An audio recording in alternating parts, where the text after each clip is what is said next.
اعوذ باللہ من الشیطان الرجیم، بسم اللہ الرحمن الرحیم۔ عزیز ناظرین، واصل علمی سینٹر کے ساتھ آپ کا میزبان حاضر خدمت ہے،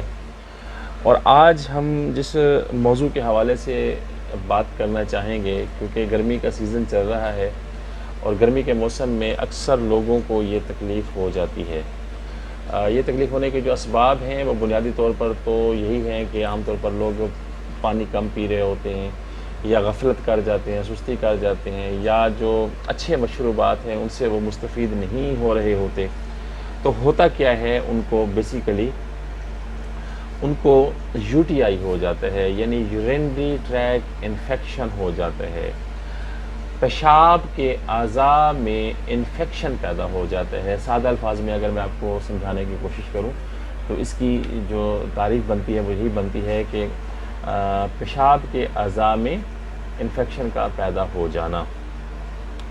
اب جو پیشاب کے اعضاء ہیں وہ ہیں کیا؟ پیشاب کے اعضاء میں مثلاً گردہ، مثانہ، پیشاب کی نالی وغیرہ میں انفیکشن کا ہو جانا یورینری ٹریک انفیکشن کہلاتا ہے۔ اکثر یہ بیکٹیریا جسٹ لائک ای کولی ایک بیکٹیریا ہے، اور پیشاب کی بیرونی نالی یوریتھرا کے ذریعے یہ داخل ہو کر مثانہ میں انفیکشن کا سبب بنتا ہے، اور پھر یوریٹر اور گردوں تک یہ پہنچ جاتا ہے۔ ٹھیک ہے جی۔ تو حاملہ خواتین اور ڈائبیٹک کے شکار جو افراد ہوتے ہیں وہ اس مرض کا جلدی سے شکار ہو جاتے ہیں، اور جو گردوں کے بیماری کے شکار افراد معمر ہوتے ہیں، بڑی عمر کے جو لوگ ہوتے ہیں، وہ تمام افراد بھی جو پانی کم پی رہے ہوتے ہیں، یہ لوگ یو ٹی آئی کا شکار ہوتے ہیں۔ اچھا، پھر ایک جو بہت اہم اس میں پوائنٹ ہے وہ یہ ہے کہ اکثر لوگ غفلت کرتے ہیں یورین پاس کرنے میں، یعنی اگر ان کو پیشاب کی حاجت ہو رہی ہوتی ہے تو وہ پیشاب کرنے میں غفلت کرتے ہیں، پیشاب کو کافی دیر تک روکے رکھتے ہیں۔ تو پیشاب کو روکنے والے افراد بھی یورینری ٹریک انفیکشن کا شکار ہو جاتے ہیں۔ اب یورینری ٹریک انفیکشن کے مختلف قسم کی اقسام ہیں، تو ان اقسام کے حوالے سے اگر ہم بات کریں تو مجھے تو یہ سمجھ آتی ہے کہ تھوڑا سا آدمی اس کو کینلی ڈیپلی دیکھے تو پھر صحیح طریقے سے میں آپ کو واضح کر سکتا ہوں۔ تو میں کوشش کرتا ہوں کہ آپ کو میں سمجھاؤں کہ وہ اقسام کیا ہیں۔ اقسام کے حوالے سے جو مجھے سمجھ آتی ہے اس میں مطلب ہے کہ مثانے کا انفیکشن، پروسٹیٹ کا بڑھ جانا، یوریتھرا کا انفیکشن، یوریٹر کا انفیکشن، ٹھیک ہے جی۔ پھر اس کے ساتھ ساتھ جو اپر ٹریک ہے اس کا انفیکشن ہو جانا، سسٹ کا پیدا ہو جانا، مختلف سسٹ پیدا ہو جاتے ہیں، ان کی وجہ سے ایسا ہو رہا ہوتا ہے۔ پھر اس کے ساتھ ساتھ جو لوئر ٹریک ہے وہاں اگر انفیکشن ہو جاتا ہے تو اس کی وجہ سے بھی یو ٹی آئی ہو جاتا ہے۔ تو اب دیکھتے یہ ہیں کہ مردوں اور عورتوں میں اس مرض کے آنے میں کیا فرق محسوس ہوتا ہے، کیا کیا وہ مطلب ہے کہ ہم اس کو ڈیفرینشیٹ کر سکتے ہیں کہ مردوں کے نسبت عورتوں کو یا عورتوں کے نسبت مردوں کو یہ تکلیف زیادہ کیوں ہوتی ہے، تو اس پر تھوڑا سا غور کر لیتے ہیں۔ تو جو مجھے سمجھ آئی ہے کہ خواتین میں مردوں کے نسبت یو ٹی آئی پیدا ہونے کے امکانات زیادہ ہوتے ہیں۔ اب یہ کیوں ہوتے ہیں، اگر اس کو ہم تھوڑا سا غور کریں تو خواتین میں جو یوریتھرا ہے یہ چھوٹا ہوتا ہے، اور یہ جو بیکٹیریا ہے یہ فوراً پیشاب کے اعضاء تک پہنچنے کا باعث بن رہا ہوتا ہے، جس کے باعث خواتین کو یو ٹی آئی جلدی ہو جاتا ہے، یو ٹی آئی ہونے کا امکانات زیادہ ہوتے ہیں۔ علامات کیا ہیں؟ یو ٹی آئی جب ہوتا ہے تو مریض کیا محسوس کر رہا ہوتا ہے، اس کا جو ایکسپریشنز ہوتے ہیں وہ کیا ہوتے ہیں؟ تو عام طور پر گردوں کا انفیکشن ہو جاتا ہے، مریض کو کمر کا درد شروع ہو جاتا ہے، پہلو میں درد ہوتا ہے،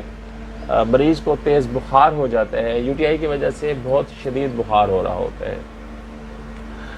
اور بے چینی ہوتی ہے، پیشاب میں جلن ہوتی ہے، پیشاب رک جاتا ہے، پیشاب میں بیکٹیریا اور سفید ذرات اور سرخ ذرات آنا شروع ہو جاتے ہیں، جسے RBC کہتے ہیں، ریڈ بلڈ سیلز کہتے ہیں۔ اس کے علاوہ مثانے کے انفیکشن میں مختلف قسم کے اور علامات ہیں جو UTI کا اظہار کر رہی ہوتی ہیں، مثلا پیشاب کا بار بار آنا، پیشاب نہ روک پانا یعنی انوالنٹری یورینیشن جسے ہم کہتے ہیں، پیشاب کے دوران درد ہونا، پیشاب کے بعد درد ہونا، ناف سے اوپر درد ہونا، اور خواتین میں پیشاب کا زیادہ ہو جانا، اور پیشاب میں خون اور پیپ کا مل کر آنا، یہ وہ تمام علامات ہیں جو UTI کا باعث بن رہی ہوتی ہیں۔ UTI جو ہے وہ مرد حضرات کے حوالے سے اگر ہم ڈسکس کرتے ہیں تو مرد حضرات میں یہ مرض قدرے کم ہوتا ہے، اور اکثر یہ پروسٹیٹ بڑھ جانے کی وجہ سے، گردے میں پتھری یا کیتھیٹر لگانے والے افراد کو یہ مرض کا عارضہ لاحق ہوتا ہے۔ گرم اشیاء خصوصاً چھالیاں، تمباکو، مسالہ جات وغیرہ کا جو لوگ استعمال کرتے ہیں ان لوگوں کو UTI ہونے کے امکانات زیادہ ہوتے ہیں۔ اس کے ساتھ ساتھ جو ڈائبیٹک پیشنٹس ہوتے ہیں، ڈائبیٹک کے مرض میں پیشاب میں چونکہ شوگر کی زیادتی ہو رہی ہوتی ہے تو شوگر کی زیادتی کی بدولت بیکٹیریا زیادہ فروغ پا رہے ہوتے ہیں، اور قوت مدافعت میں کمی کے باعث انفیکشن ختم کرنے کی صلاحیت میں بھی کمی ہو جاتی ہے اور یہ مرض لاحق ہو جاتا ہے۔ دوران حمل یعنی حمل کے دوران ہارمونل تبدیلیوں کے باعث اس قسم کے امراض مثلاً پیشاب کے افعال متاثر ہوتے ہیں، اور جو اعضائے پیشاب ہیں، جو اعضائے بول ہیں، مثلاً پیشاب کی نالی، مثانہ وغیرہ میں اضافی دباؤ پڑ جاتا ہے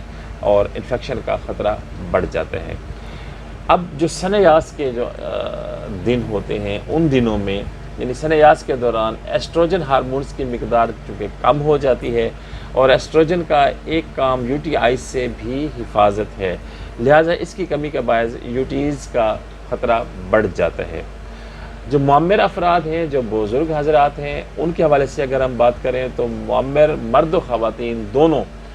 UTIs کا شکار جلدی ہو جاتے ہیں، خصوصاً گردوں کے انفیکشن کی وجہ سے۔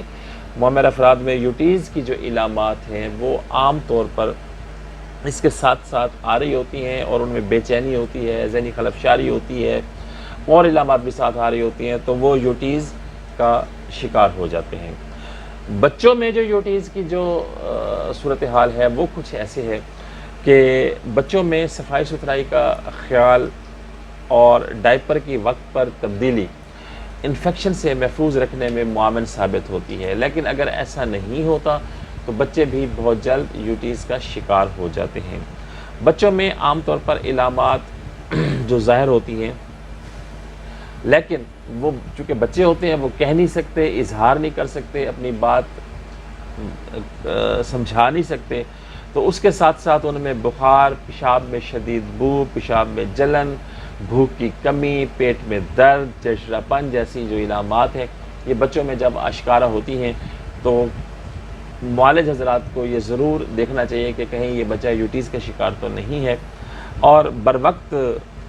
علاج جو ہے وہ انفیکشن سے محفوظ رکھنے کا باعث بنتا ہے۔ اب جو اگلی بات ہے وہ یہ ہے کہ UTIs سے بچنے کے لیے احتیاطی تدابیر کیا ہونی چاہیے۔ تو میرے خیال میں اب آج کل کے موسم کے حساب سے خصوصاً بالخصوص میرے ملک کے اندر جو لوگ رہ رہے ہیں، اب کہیں کہیں درجہ حرارت 48 ہو جاتا ہے، 52 ہو جاتا ہے، 35 38 تو نارملی تقریباً ہر ڈسٹرکٹ ہمارا بیئر کرتا ہے، لیکن کچھ اضلاع ایسے ہیں اسپیشلی جہاں ہم رہتے ہیں یہاں تو سم ٹائم 50 پلس ہو جاتا ہے، 52 پلس بھی ہم نے الحمدللہ اللہ کی رحمت سے بیئر کیا ہے۔ تو میرا مشورہ یہ ہے کہ روزانہ خوب پانی پئیں، کم از کم 15 گلاس پانی پینا چاہیے، ادروائز جو معتدل علاقہ جات ہیں وہاں بھی 8 گلاس پانی کی مقدار ضرور ہونی چاہیے تاکہ اس UTIs سے بچا جا سکے۔ صفائی ستھرائی کا خاص خیال رکھنا چاہیے تاکہ جینٹل آرگنز کو کسی قسم کا کوئی انفیکشن نہ بن سکے۔ پھر پیشاب کی جب بھی حاجت ہو پیشاب کو پاس کر دینا چاہیے، پیشاب کو روکے نہیں رکھنا چاہیے، پیشاب روکنے سے یوٹیز کا خطرہ بہت زیادہ ہوتا ہے۔ ازدواجی تعلقات قائم کرنے کے بعد صفائی ستھرائی کا خصوصاً خیال رکھنا چاہیے۔ خواتین کے جو مخصوص ہائیجینک سپریز ہوتے ہیں ان کے استعمال سے پرہیز کرنا چاہیے۔ پھر جو باتھ ٹب ہے اس میں نہانے سے بھی اوائڈ کریں، نہیں نہانا چاہیے۔ تنگ کپڑے پہننے سے اجتناب کریں اور گرم مسالہ جات کا استعمال نہ ہو تو بہتر ہے۔ تمباکو کا استعمال اور اس ٹائپ کی جو اور چیزیں ہیں نشہ آور اشیاء کا استعمال نہ ہو تو اس مرض سے بچا جا سکتا ہے۔ قبض اگر ہو جاتی ہے تو قبض کا فوراً علاج کرنا چاہیے۔ زیادہ پانی پینا قبض کے لیے بھی بہت مؤثر ہوتا ہے۔ عام طور پر قبض زیادہ پانی پینے سے ہی ختم ہو جاتی ہے، لیکن قبض اگر ہے تو اس کو ختم کرنا بھی ضروری ہے، اس کی وجہ سے آپ کی یوٹیز کے پرابلمز بھی آ سکتے ہیں۔ اب بات کر لیتے ہیں کہ ہومیوپیتھک علاج کے حوالے سے، چونکہ بنیادی طور پر ہومیوپیتھک طریقہ علاج جو ہے وہ علامات پر مبنی ہوتا ہے، علامات کے ساتھ ہوتا ہے، لیکن پھر بھی رہنمائی کے لیے میں چند ایک ادویات گوشگزار کر دیتا ہوں۔ جو ٹاپ پر میری ہومیوپیتھک دوا ہے،